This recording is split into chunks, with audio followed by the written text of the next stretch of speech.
you so much. Oh, so thanks to Eddie Betos and the Nervous Brothers band. They're featuring Zigaboo Modaliste. That's who they were. Give it up for them.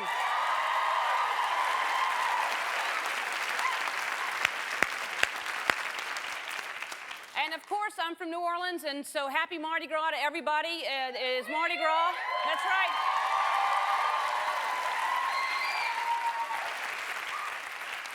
Mardi Gras, or it's referred to as Fat Tuesday, which explains why I couldn't button my pants this morning. And tomorrow will be Slim Fast Wednesday. So right now in New Orleans, everybody's celebrating Mardi Gras. It's one big party there, so actually no one's watching from there. But so we thought we'd bring a little party to all of y'all. And New Orleans, if you've never been there, I know well because it is my hometown. It's a party town. And you know that when the main street is named after booze.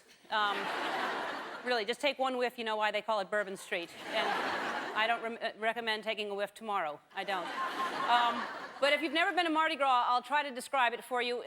Huge crowds of people. If you love people, that's the place to go. Just jam-packed, hardly even a space between you. Jam-packed people, all liquored up, everyone, just drunk as can be, and they're lined up on sidewalks to watch parades. And the first thing you see at night, I don't know if they still do this, but are torch carriers. So there's fire, people waving fire in the streets before the papier-mâché floats come right behind that.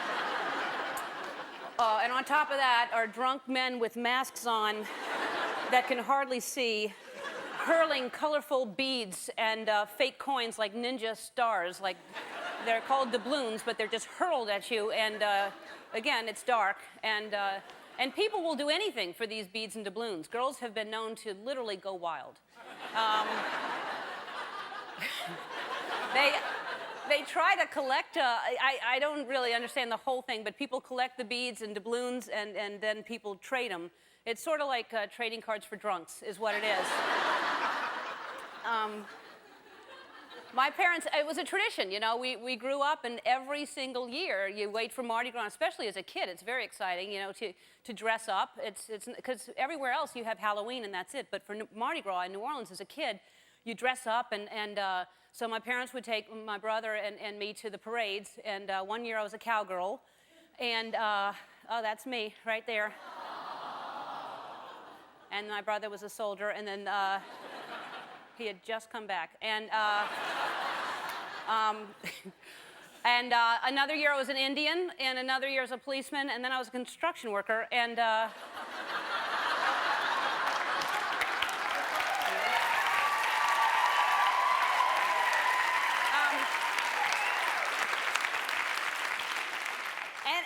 this is what they do, too. I didn't think of it. You're a kid. You're trusting your parents. You're on this tall, they put you to make you see better, and so they can see you.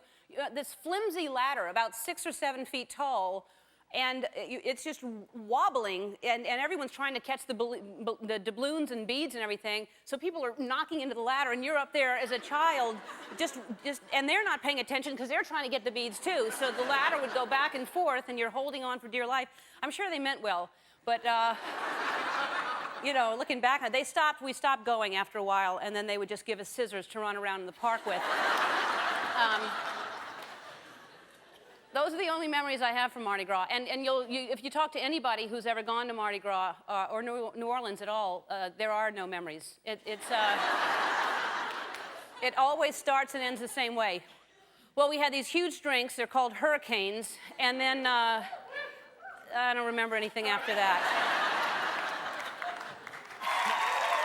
Once again, it's Eddie Betos and the Nervous Brothers featuring Zigaboo Modaliste. Oh, I thank them for that. This is better than Mardi Gras in New Orleans because you get to experience, it's like the Yule log. You don't need to have the mess of the fire or any cleanup or anything like that. I'm going to bring it to you here. And on the show, well, this is a party all the time when she's here. Lauren Graham is here, one of our favorites.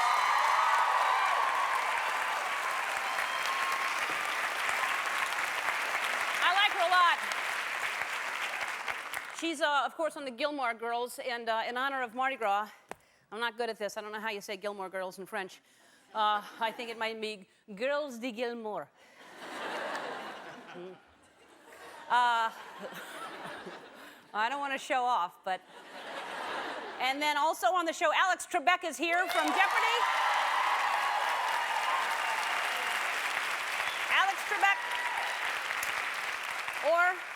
As the French say, Jeopardy. 21 seasons he's done of Jeopardy, and there's probably nothing that man doesn't know. All the questions I'm going to ask him today are going to be in the form of an answer. And also from The Apprentice, Danny Kastner. He was fired last week. If you're watching, he's the one that always had a guitar with him. And sometimes getting fired is a good thing. He's here. He can enjoy Mardi Gras.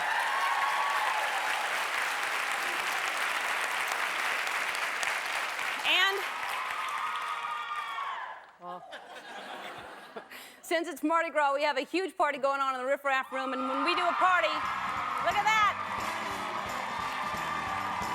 We have the World Flair bartending champion, Christian DePlesh is flipping bottles.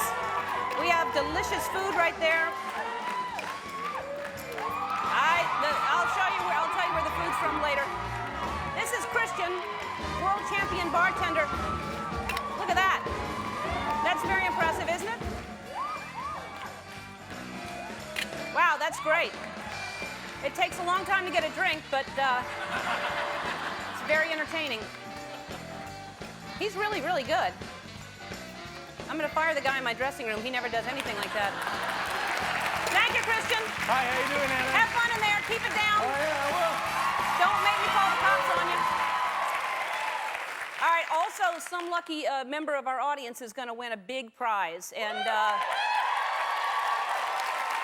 un prize grand tray.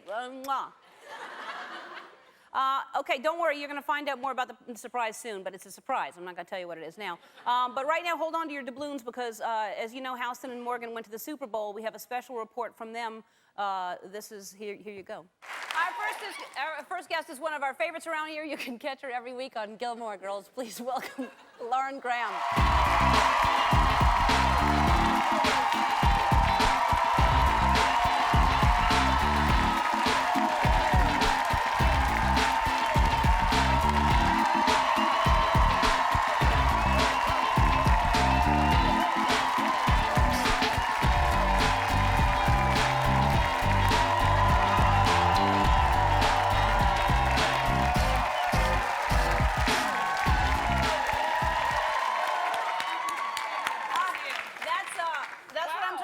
And you didn't even have a mask on. No, I know. Well, it turns out I was never prom queen because, like, I was very awkward on the float. I didn't know what to do, but I did steal something already, so that's fine. Good. Thanks. Those are pretty.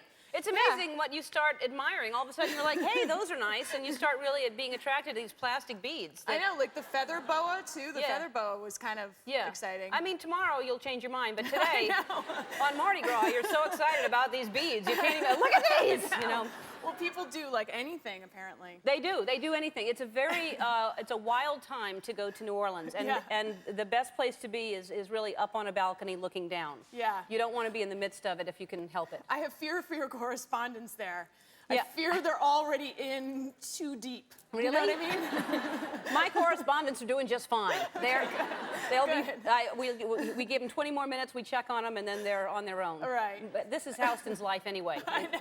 This is how, and Morgan seems to be holding her own. She's great. So you've never been have you been to Mardi Gras? No, I have not been to Mardi Gras. I somehow have beads, though, because I used them to decorate my tree this year, so I don't know how I got them. But I think it's sort of based on, I have a fear of public toplessness. Yeah. You know what I mean? Yeah, that's almost mandatory there. Yeah. And I have a fear. I mean, what's the worst that would happen? I guess someone's going to be like, you, take it off. Like, what? That's not going to happen, probably. No, it will. Right. Yeah. No, it really will. That's, you know. And that's what I'm talking about. And there are people kind of lose their decision-making skills and go, all right, beads. You know? I know. They're dying to do it. They're dying to show just you an what they've got. I know. And I mean, it's not a, you know, perhaps I'd break the rule under some circumstances, but those circumstances have not arisen yet. Yeah. Yeah, no, it's never a good idea, I think, to be topless in public. Right. You know, really, you know. I don't think so, but some people think so. Some people think Some people like to moon people out of the window of their car, you know what I mean? Some people like to do that. I mean, some people do. Really? I don't know. Well, you said it. Have you seen that before? Yes, haven't you? No. Are you kidding me? You've never been mooned? No. Like you're literally driving and all of a sudden you look next to you. Yes. Is this just in the suburbs? Hasn't everyone here been mooned? Thank you. No, you have not. No, you have not. Yeah. You have not all been mooned, every single one of you. I don't know how that's Apparently happened. they have. I'm very I know. good with peripheral vision, too. It's not like I wouldn't see it. Yeah. I would definitely see it. It's hard to miss. Yeah. Well, and then what do you do when that happens? You go, oh, gross. You know, like that. Gross! You're sending mixed messages right I know, there. but that's what it is. Yeah. That's what it is. Yeah. Because to be mooned is really sort of, it's like, is it a compliment or are you being sort of harassed, you know? I don't know. Or it's someone just very proud of their, Yeah. you know. But nobody's looks good like smushed up against the window like that. You know what I mean? I don't think it's a matter of pride, really. Now I'm realizing I was thinking the window was open, but No. Ellen, you have to get somebody on this. You have to Yeah. get like a producer to arrange for yeah, you know, a mooning. mooning. Yeah. I should have people to do that for me. I've missed out on my life. Yes. Someone arrange for a mooner. As soon as I'm done with the show. By the way, I guarantee you'll have one on the way home. Yeah, no. Don't you think? No.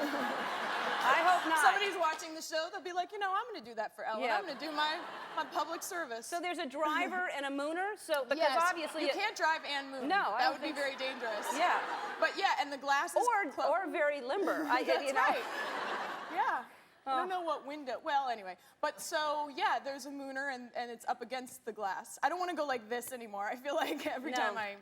No. Yeah. And it's amazing we can say moon because we have avoided the one word we can't say on daytime, and Right. yet moon is something well, I guess you can't tell me what word that is. we can't say. There's only one word you can't we say? can't Oh. say this. Oh, I see. I see. We can't say it. Can't say donkey. No. I got it. Don't ask what word. I assume you tell me. Yeah. Yes. Yes. And you're here with Alex. You've been here, what, 3 times now? Is this- At least, yeah. yeah, oh, more? Well, no, it's probably 3. It's 3, let's say. Because I love when you're here. But, and that you happen to be here with Alex Trebek, which you were on Jeopardy. Yes, I was. I got so competitive on Jeopardy, I had to be like removed from the thing. And although it's such a joke, isn't it, when they do Celebrity Jeopardy, you know, like the categories, you feel really smart, but then you realize you've just like gotten every answer in cereal, you know what I mean? You're like, I got them all. Yeah. Shredded wheat, shredded wheat. It's like, what? It's not even, and by the way, that wasn't in the form of a question. What is shredded? But so, and I did okay. On the Jeopardy. It seems like you should have done really, really I okay know. if you just said that. Although I was playing with Paul McCrane from ER, who's very smart, and Chris Matthews, who's like, business is to be smart. You know what I mean? That's Yeah. his, he can't just like get on his show and not talk about anything. No, Although he was kind of a cheater. He's a big guy, and he would just like yell out the answers, and he's so big, I think people were afraid to like restrain him, so he ultimately won. He killed me in opera.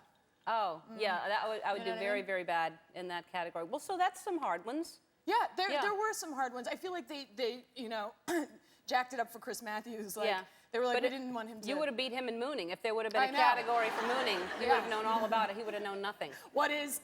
Yeah. You know what I mean? Yeah. Did you get that one? Squished Yeah. up a window when you're driving. What is mooning? Now I know what that is. All right, when we come back, I'm really honored that you wrote a song for me. Yes, You're it's playing true. piano now. I started about 2 weeks ago, and I'm really excited to be. I'm not kidding.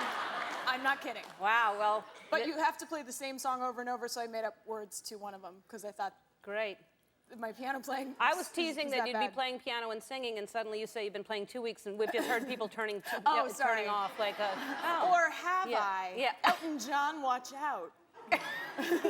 Right. Well, either way, I look forward to it. Okay, good. All right, we'll be right back with Lauren singing to me. We're back with Lauren Brown from the Gilmore Girls. So now tonight, it's your 100th episode tonight? Tonight is our 100th episode. Wow. I know. That's a lot. It's a lot. It's exciting. I I should be doing something for you. For that, I should You be. are. You're hosting me on your 200 and whatever this episode. 268th, I believe. Makes my 100 look like nothing. That's right. So anyway, but what you're bringing me is a song that you've written especially for me. Well, it's an ode to today's episode, so it involves many of the themes and subjects of today. Ready? Great. I can't wait. I've been playing with this book, How to Teach Yourself to Play Piano. Wait. That's great. But the problem is... For how long? Like 2 weeks. Okay. And I played a little longer. But so all the songs you can play at this stage are like, Pop Goes the Weasel, boring, Jingle Bells, heard it, On Top of Old Smoky, whatever. And so I have taken to making up lyrics to some of the boring songs. Ready? Ready. 2 weeks, let's all be kind, okay? And, oh, do you like it already? Yes. Thanks. Oh, Ellen, thanks for having me for my 100th episode. Alex Trebek is here too. I came in second on his show. But with Mardi Gras, I kind of have a problem, 'cause you see, I don't like to be topless. No, don't give it away for free. I guess that's just me. Oh, Ellen, I don't want to show my melons just for a string of beads.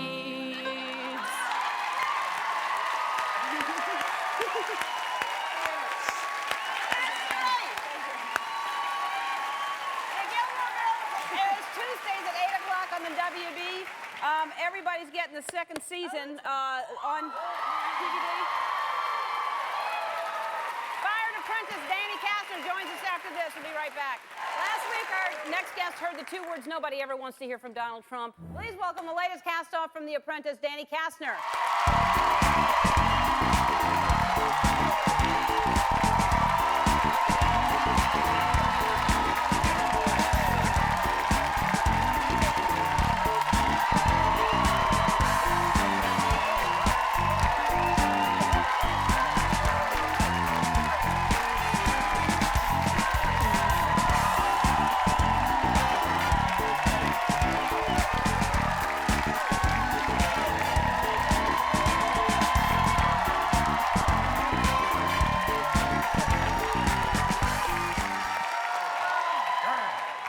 It's like crazy. It's like you kept that one. Yeah. That's fancy. They're getting fancier and fancier They now. are. That's a nice suit. You look nice. Thank you. It's my own. It is your own. I know you're making your own clothes now. That's right. You know.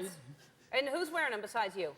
Well, myself. I don't mean that mean. I'm just wondering. Where are they? Well, right now, for the last couple of years, I've been designing my own fashions. You can't buy these leisure suits like this, so my friends wear them. A lot of artists and other people, they come up to me and I say, I'll get you one. Yeah, it's great. Now, shoes, do you make those too? Well, no, these are my fancy hush puppies. Yeah, but did you do that yourself, or they're selling like that? Well, they sell them like that. Isn't that cool? This is lovely. Yeah. It's great. All right, so tell me, were you surprised that you were voted off so early? Well, I think that Donald kind of had it in for me in the first episode when he called me a disaster. Oh, well. When he called out my fashion and everything, so. But it was tough. I really wanted to go further. I thought I could, but I had a great time. Well, what people don't know is a lot of people, I don't know, does everybody send in audition tapes to get noticed?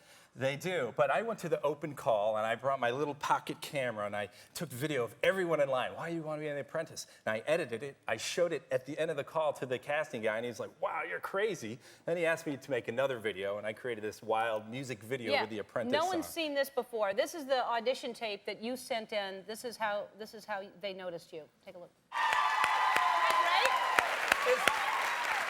Is that not unbelievable? Can I get it up? Unbelievable!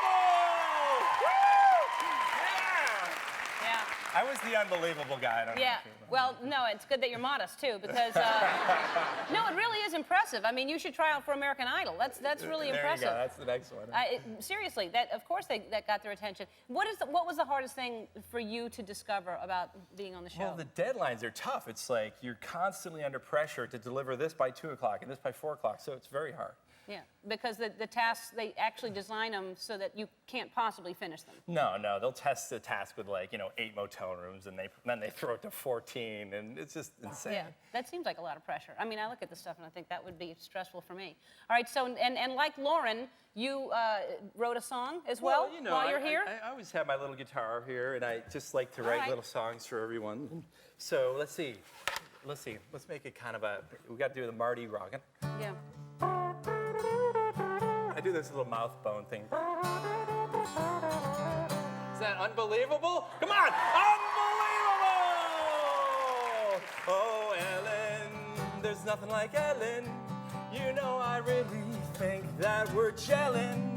The whole world's telling Ellen that we love you.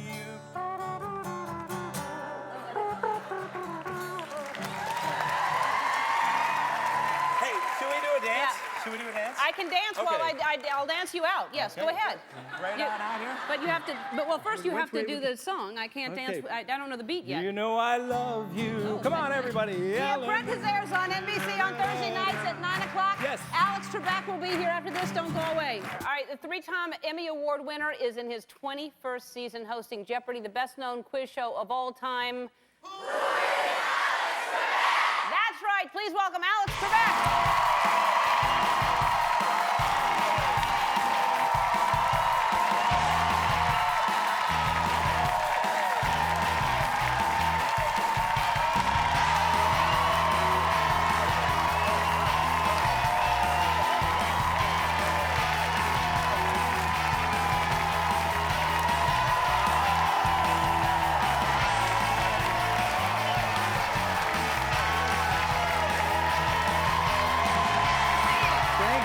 Boy, you had me following Lauren, the Mad Mooner? Yeah. Well, speaking of Lauren, she was. Do you remember her on the show? Yes, I do. And how do you feel about the celebrity? Do you think that they aren't as smart, or who surprised you actually that you wouldn't think is smart? Well, in our very first celebrity tournament, Cheech Marin was on the program, and we figured, okay, here comes you. Hey, dude, how you doing? It's okay if I smoke in here? Yeah, it is. And he came on the show, and in those days, we did a 1-week-long celebrity tournament, which means that whoever had the highest score for the week was the champion. Mm-hmm. And Cheech had the highest score. He was our very first celebrity champion, and he told me afterwards that he appeared on the program because he wanted to change his image. He wanted to project a more serious image to all of the fans out there, and as a result, he wound up doing Nash Bridges, and he credits his appearance on Jeopardy with helping him in that regard. I think I kind of remember that. I think I remember being surprised that he was that smart. But we give them a little leeway for the celebrities, Yeah. which we don't do with our champions. They have to respond within the 5 seconds, but for the celebrities, within 5 or 7 minutes is good enough for Yes. us. We don't want to put the celebrities under too much pressure. Yeah. Yeah, we have to be taken care of and pampered. How would you do? How do you think you'd do as a contestant? I used to take the test. Our writers prepare a contestant test each year. They prepare 4 a year. And I used to take all 4 every year, and I did that for 16 years, and I kept passing, and I was very happy about that. And in fact, I said, when the day comes that I don't pass the test, I will quit as host of Jeopardy. But then they renewed my contract for 3 years, so I said, to hell with it. I'm not taking the test anymore. Yeah. Well, you got don't have the job. to. 21 years is good enough. Yeah. But you look like you always know it. You come back so fast, it looks like you always know it. I think the hardest thing for me to do it that long, I mean, it's a long time to do it, is how you respond when they get the answer right. You know? That drives me crazy, because you have to keep in mind that in the first 2 rounds of play, we deal with 60 clues. And if you keep saying, correct, correct, so I try to vary it. That's right. That's good. You got it. Right on. Yeah. Way to go. Yeah. But I've noticed. when they miss it, I have it down pat. Ooh, sorry. Yeah. That's all you can say. Yeah. I noticed that.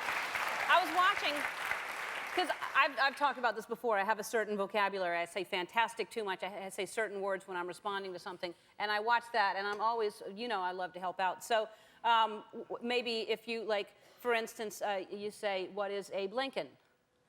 Who is Abe Lincoln? Who is Abe Lincoln? Aren't you a big brain? And, again, just say, who is Abe Lincoln? Just... Okay. Who is Abe Lincoln's girlfriend? Sweet Mama Jamma, you're right. What? Yeah. Just a way to go, smarty pants, I thought would be another thing you could say to him. My, sweet potato pie is another one. And watch your back, Ken Jennings. That's one you could use now. Okay. Because that's what's going on now. You have this new Tournament of Champions coming on, right? Starting tomorrow, yeah. And do you think someone can beat Ken? A lot of them are looking pretty good. Really? I mean, they haven't lost a step in the past 15 years or 20 years, whatever. They have changed in appearance, I'll tell you that, some of them. And I have also... You look great. I love the way you look right now. You look really good. Thank you. Thank you. You look good. Well, we'll see what happens. I can't wait to see. Jeopardy's Ultimate Tournament of Champions begins tomorrow night. Check your local listings. And thanks for being here. I can't wait. $2 million finals match. 2 players going in against Ken Jennings in about 15 weeks. That's going to be so exciting. Keep watching. We'll watch to You see bet. who goes up against him. All right, Okay. we'll be talking to Morgan and Houston in New Orleans when we come back. We'll be right back. We're back in the Tom Hanks riff-raff room. And the Tom Hanks riff-raff room. Our own Mardi Gras celebration, and this is what's going on here. And let's check with our roving reporter Morgan and our PA Houston, who are live in New Orleans on Bourbon Street. Morgan, Houston, how's it going? Hey, it's we're awesome. doing really well. Yeah. Wow. Calm down. All right.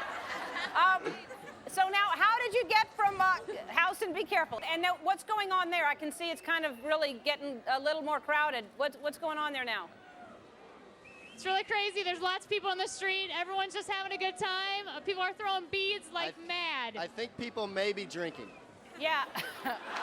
And now, that's a good observation, Houston. And have you found out why they like the beads so much? Have you asked anybody? I asked a couple people, and something about the blooms started throwing, and then eventually now they just throw everything or something. Good research, Houston. Really good research. So, and where's Cardboard Ellen? She's there, right? Yeah. She's here. She's having a good time. She's back up there. Can you see her? There she is. She's up there partying. All right. We're going to come Party back. animal. Somebody in our studio audience is going to win a big, big prize. We'll be right back after this. My thanks to Toomey's Mardi Gras for decorating our riff-raff room and La Louisiane for catering the party. I also want to thank my guests Lauren Graham, Alex Trebek, and Danny Kastner. Tomorrow, Tina Turner and Martin Sheen will be here. Here's what the surprise is. Somebody in the audience is going to win a trip to New Orleans with round-trip tickets courtesy of American Airlines and a 3-night stay at the luxurious Loews Hotel.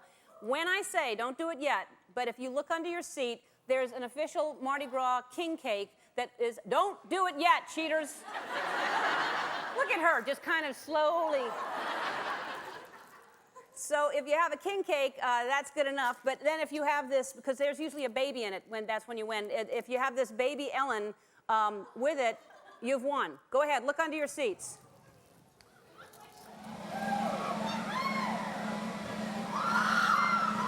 You got it!